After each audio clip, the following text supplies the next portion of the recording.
กุ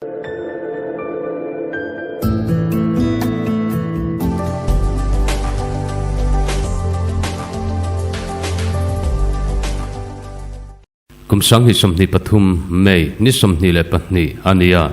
Rainbow Mizo Channel ทิรตุเลยง่ายทัตุจงเตจีบายกันบุกเล่เท่าอาจู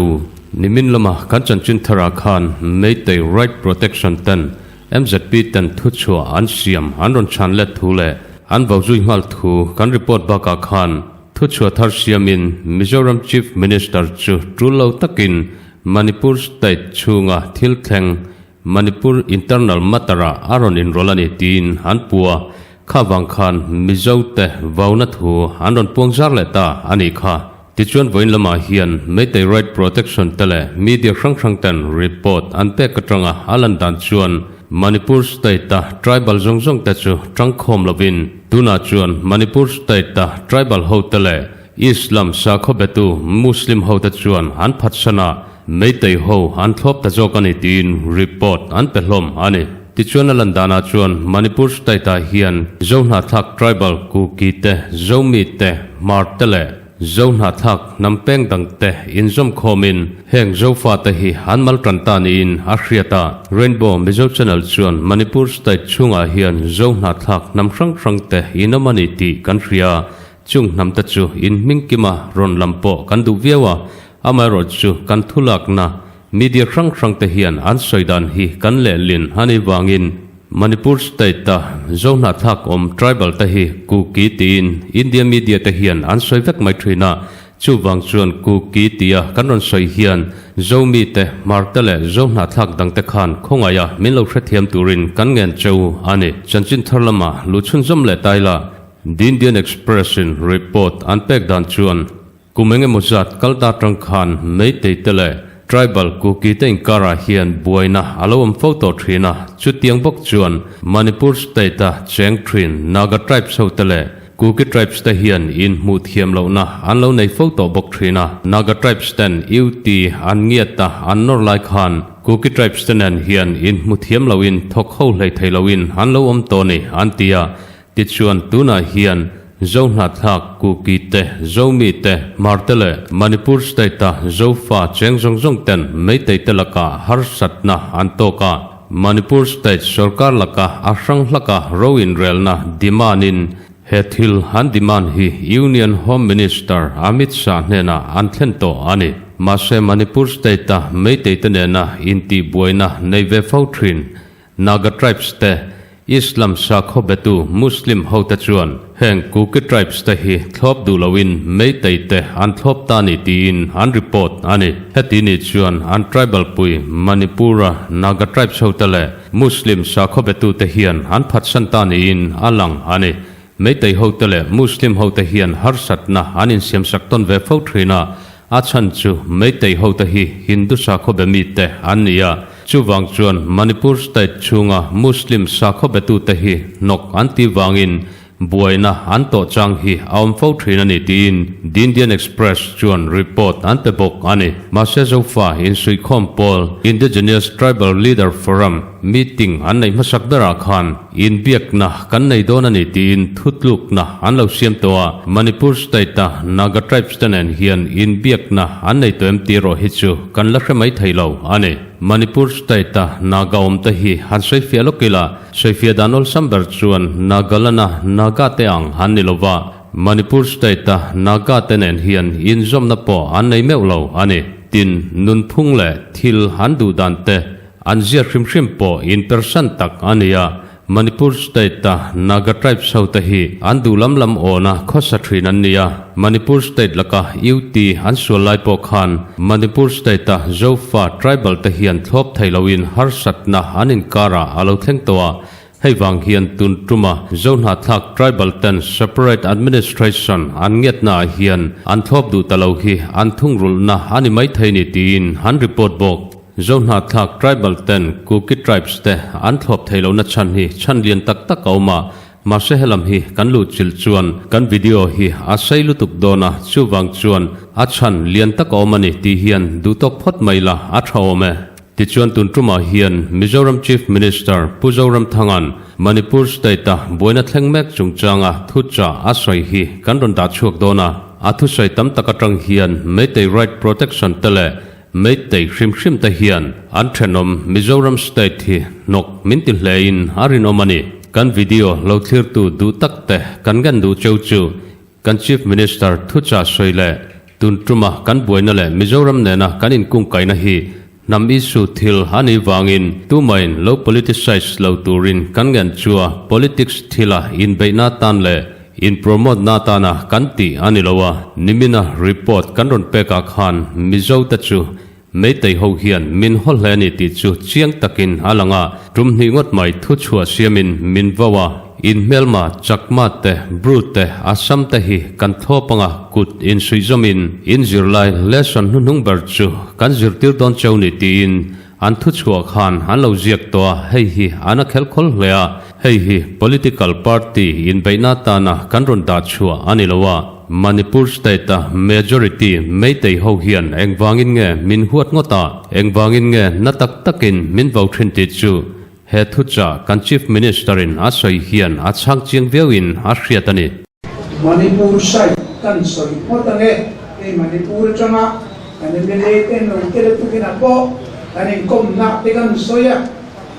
Manipur chungchang thu emne hi kan constitution to en ila hil koi mo e ma kan ngai chu ka hiat chu sang ka jakwa som rukle pani pathum chovi limni ulale ngate imphal laman local churachan puran localin an thu soi kan mai tha chunga chuan kan khet na masa college kan kalai ania sutat trama anlo sabito MNF constitution kan tel kan thuthum kuya kan ti chu Zohnahthlak te zong mun tina mi te rorelna hnuaia omte athil tumani Zohnahthlak te zong rorelna hnuaia omte hi MNF thil tumani ina nga chuan kan ham development chungchan tu kan pipu dan kan culture le kan sa kwa halna ama chung zong khai khom na chu pathian le kan ram tan kan ram le pathian tan kan tilo pathian le kan ram tan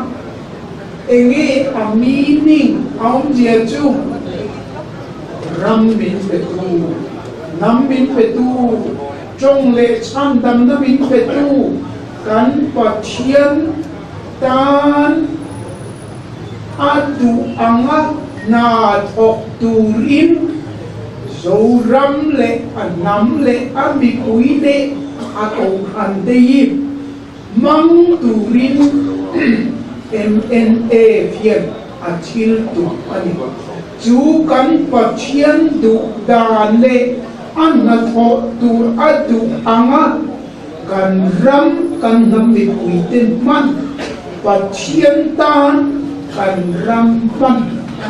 chu pathian le kan ram tan ti na ani Manipura hian kan Zohnahthlak tam takan oma Burma tam takan oma hatilai chongin chong taila East Pakistan tam ta Tripura Assam le hundang tam takan om amai ro chu thetiram in sia omte kan ni lo chuan rorelna hnuaia ta ani Mizo te chu ko som ni som thum chu America rama Delhi an lo om se ka rorelna hnuaia an om naram ka da alem lo ma se na bar naram ne kanin East Pakistan ne tuna Bangladesh ne Manipur ne Assam ne Tripura ne kanin emene thuthum thui pe chu Mizoram zong te rorelna khat hnuaia pakhat atum ama chu kan founder puting aten alo tiangin khati nai kan Burma chu independent ram East Pakistan chu independent ram ani kami kha Mizo nambu menina ma ala natura chon tel lo tu tiani hang khachu tel ri lo tu ram dan for re na mi chu chung let's undam lo let's unchua lo let's up trong soi tai la la redeem lo minga emne foi tu masa lo ding ale ho ten kha Burma mi te Pakistan mi Mizo cheng te ka chu minga chuan kan da chu iridenta yani unredeemed land redeem Latin jonga la redeem la chan chua hi do iridenta kai mene chong ba sa hania ilo inange ama chu India ramami ka chu chan chua ke ani ram khata kan ni chu gamin unau kan ni rorelna khat hnuaia kan tu ren Manipur unau te Assam lamami te Tripura mi te mundami ram in sia ka chu rorelna khat hnuaia kan tu reni ti kha MNA thu chong basani chu pulang ting ale MNA pa kan mi masate ala ani chumiyang chuan Manipura na shatakin Churachan pura namtin kanunau telen meeting name sangad kwa somrule pali patum solver ninga de kachi khata khan rumano anlo kala chuan ram soya chudak chuan kan pugiu na te kan paitiu na te kan maru na etc ang tenen khan an chukom teka roban rena enge kanin som kanin lakhom na tur ming niang ti ko an soi mun khop mai a chen chu Kuki National Assembly Mar National Union Party National Union National Front kha atam boka pudei na trong kam ta National Front ni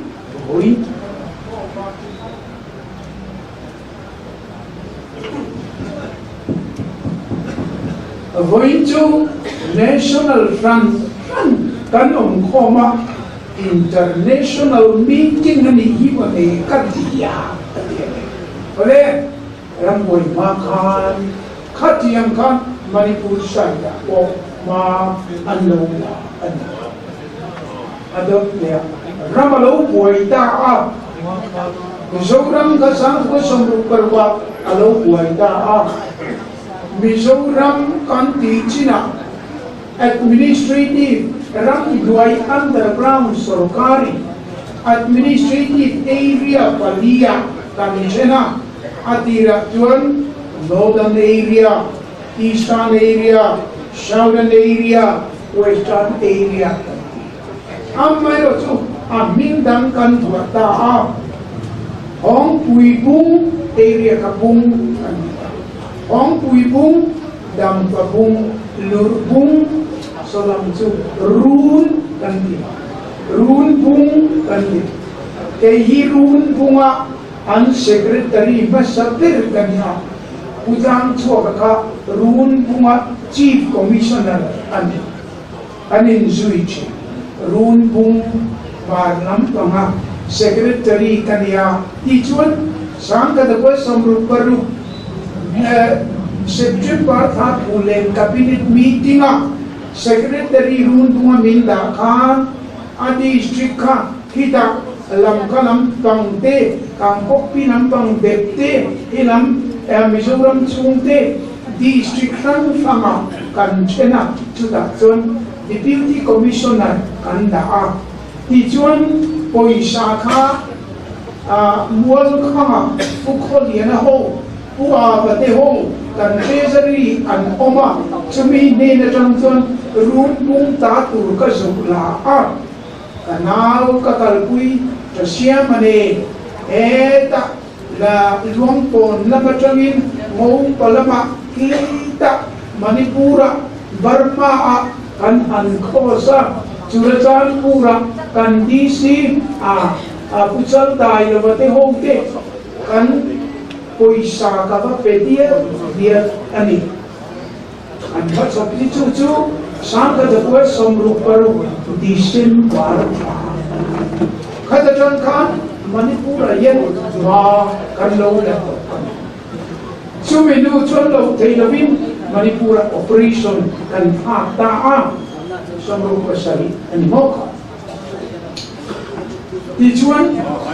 in kamna kan ya Manipur kan unaw te tan takinan duara an thi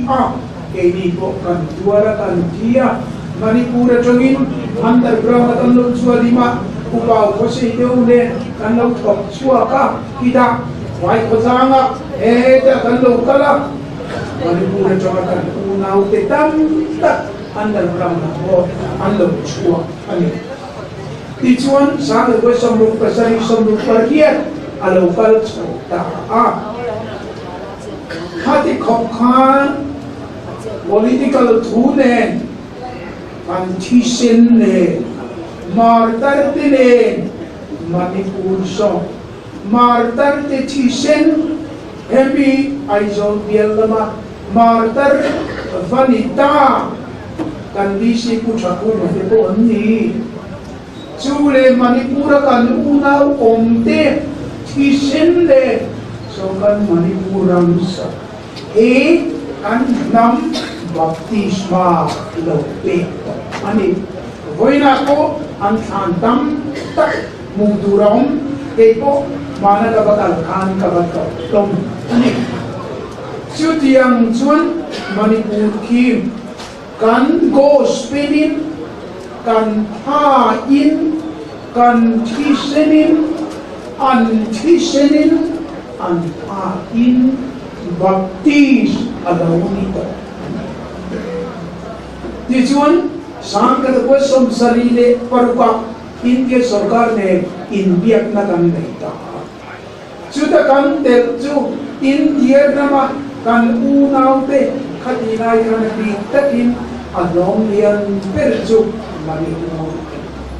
hing tininian state kan ni don point state pakhata rorelna pakhat hnuaia kan turin ni ka kan channa na sa ani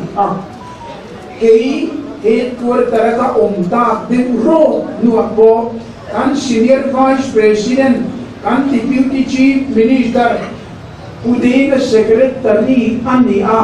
India sarkar ne an India ka an norna na sabte ato kinga kan norna po Manipur kan una udele undang mitene rorelna hnuaia administrative area pakhat hnuaia kan turani nanti chu kan norna sa India sarkar ne min chana chu da min chana chu he dian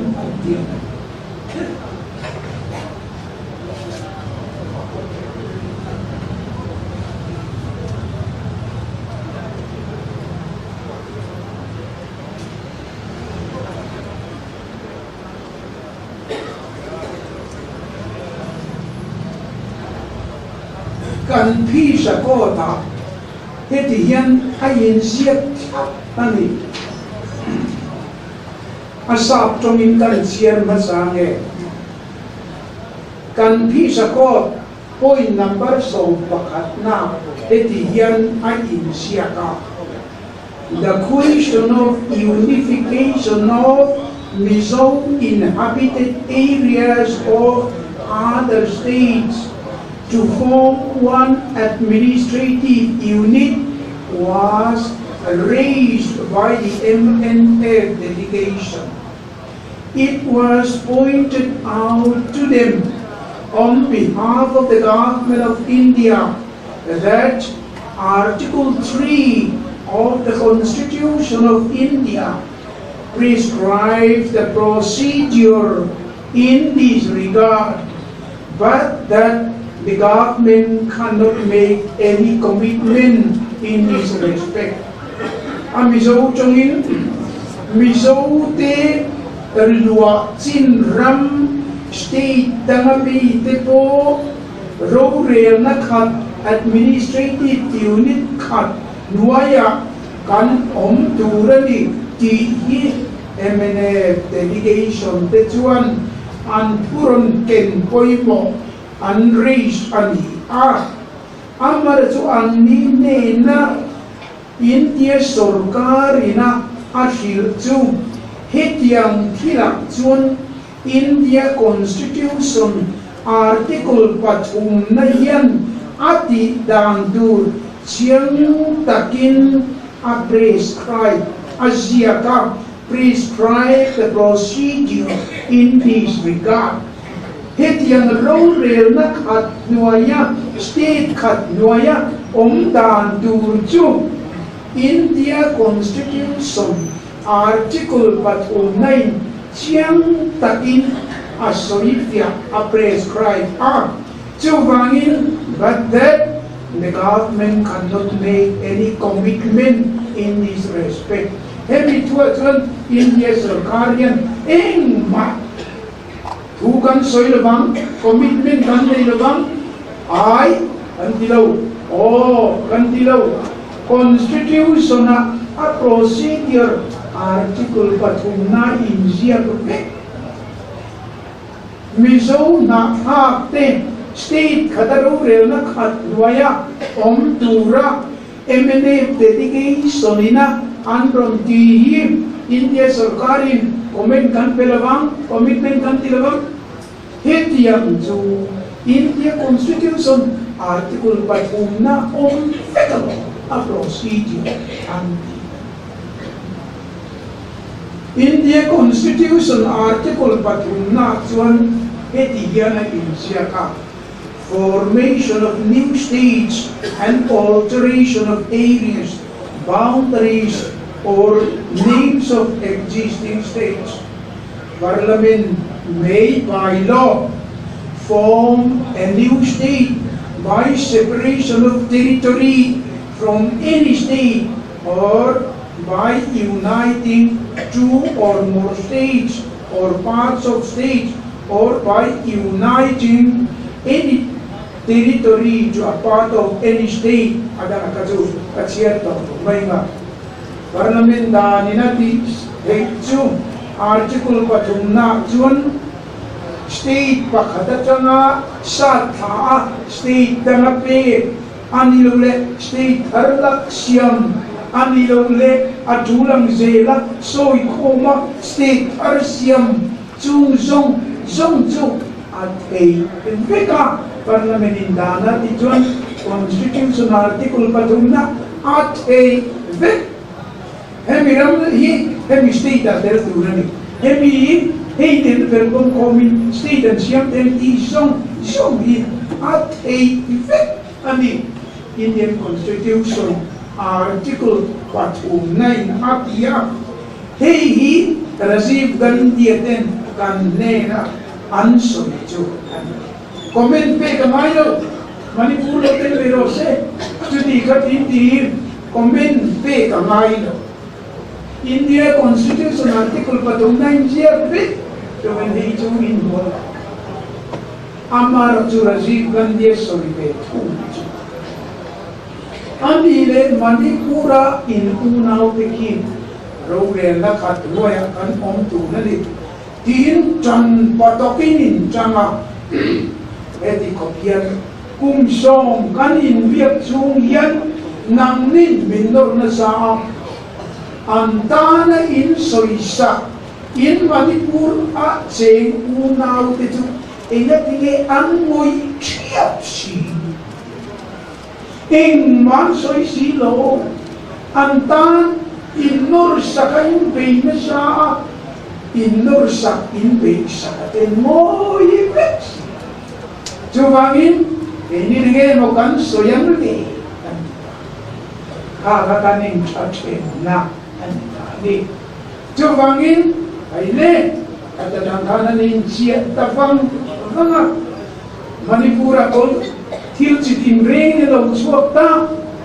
runa le anron alta a ayim fala amizong nathak boyko at surachanpur kangpo piria amizong nathak boyko Meitei boyko mizong par soigan taka anay du muheksu akong fa muheksu untita boy ta chur mai tununa ta mem chun Manipur kan unaw te chun khai kan dang kan deyo imfala lu le chu soilo imfala tan ile lo ko tan shan atunta police officer pon himlo MLA minister pon himlo Sanchin bumi pon himlo boy ta fit mai ni chu tu na kan ni ani boy na kan soi tu la chu tian ni chuan Mizoram Cheng kan unaw tin heti hian Manipur state rorelna ki heti hian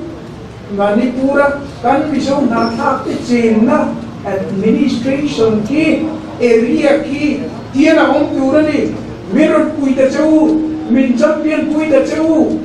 ram di an sap zau ma se kai ni chuan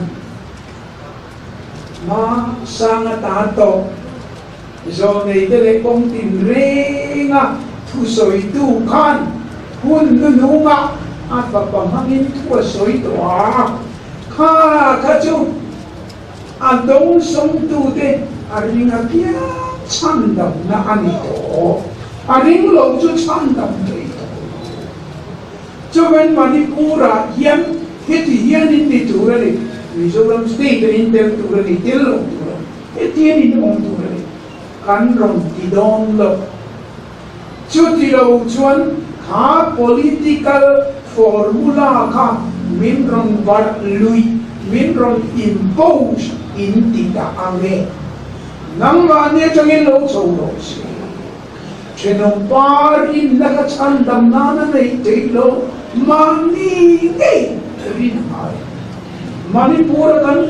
kukiu nau te maru nau te paitiu nau etc te khaile ei kan du hetian political solution kan du anti inti angai chuti lo chu keini hetian in ta na chate ron par lui ron impose kan du lo chuti lo chu na kin ha cha nang ma ni nge ye chu alo chua tu na pi chun ke ni chu independent kan ti chun independent kan du kanan declare chun ram doi kala silai ne na in beya outlaw kan di angai atla omali hati kai chun ma se tu na chun India Constitution article pathuna al thak ang ke ni hita kanong dong hita so kanong dong ei kan du aga tu na chun chun so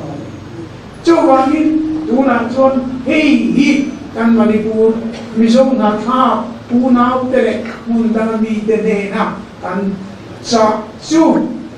apulin chon ngai kay ni chon ruk malama khatijat kan dito ramboy chuin khatijat in thito kan thito kago spil ka thisena baptism kan no buito rem na kan siyam dong point kaning rem na ako da chuang ka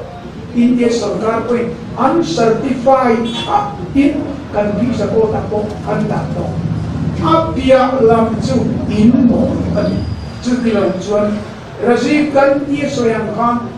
in soy sak mi puitei pengatingen moi rem ini tantong turong tolo rene jawangin tuna Mizoram iu tibang dari China antolo tei Manipur kanuna ten ngoi kata ati te rene kaile tuna ngene ina kanta kang chel motor lokala daram chini rita infalina kang jurajan purina kang topina kang vai buaina tuna anur auri dam takchu Manipura hian Meitei rama hian Meitei hong sen na le Manipur state keli chon mun kan le ta chuao thong chu tam ko ole khana ma chu eng tia kan unau ti yen nge kal zen antum tiero chu kan lo in don ani hanma ni nan ti lo chun mi te mi na bar lui impose political demand cho pada chi ani en ko ni se tu na chuan kai har na lâu har tura khai le pile kuchongi sa thlai lo chuak lu le kang ve chel apune ei kang ve dar ri e ti chala engta joven Manipura kan unauten ang kam na tu anson ansiam ma anla lo ti lo bin tu na chwa ta jovangin ka ke tinge dia chu kan ten amar chu emni bina constant chu ni china ka soi ha Zohnahthlak te rorelna rorelna khat hnuaia kan tuma chu gospel churam buai mai kan fina ram buai nua administry sonin kan han khua pa ti chuan ral do na thi senin nun nain baptisin kanan confirm to jawangin yon nuan nunua papa ni mga soi nu hichuan tiang deu kan khabak chu ting mai na to lo kanan confirm to atot le chu mani chandam nan iswa khari na mai to chuan Manipur miten anin chandam nan an mani nan to angai lo pui tu le ro chuan emne viem mana jolin pulang de gaten utungan lo dito kaka ala din re ei kan so chuan yun Manipur buaya chuan kan fechu maya kan to pin chan kan la kei point Amit Shah Union Home Minister thi to patran la Manipura rorelna omna turin ta sukpo na Manipur Chief Minister kanin di merhiat chapoka ubirena kan phone ko ini amaju asatul tula ain suaka amami te Meitei de keimani mi te kan Zohnahthlak kan sia ain biak Meitei talama ka phone ni alatu talong ko ini kan cheng tani eng po ni se kan ti thi to chu Manipur kan Zohnahthlak unaw te tam kan eta tangin kan ti te yangin bu fai ko kan te yang kan dam doi kan ti kong chi tim rengin vitamin thlawp ko na turin home ministry Manipur an secretary appoint mo ito kan ti motor kan dir cho ati te chin chu kan ti tuna po tui vai le achak to lawang motor ni nakal ke lawang dia tichuan NHIDCL a repair tu de kan manora tuna chuan motor lian kan ngami na omle ta anong dia ka ko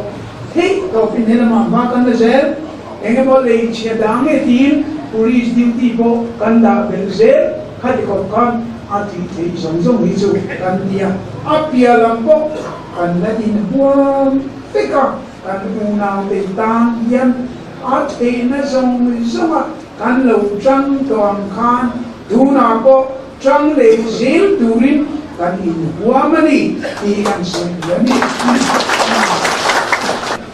amarok chu kan Zohnahthlak dang chu an Manipur kan unaw ten anon chok ve ngai aka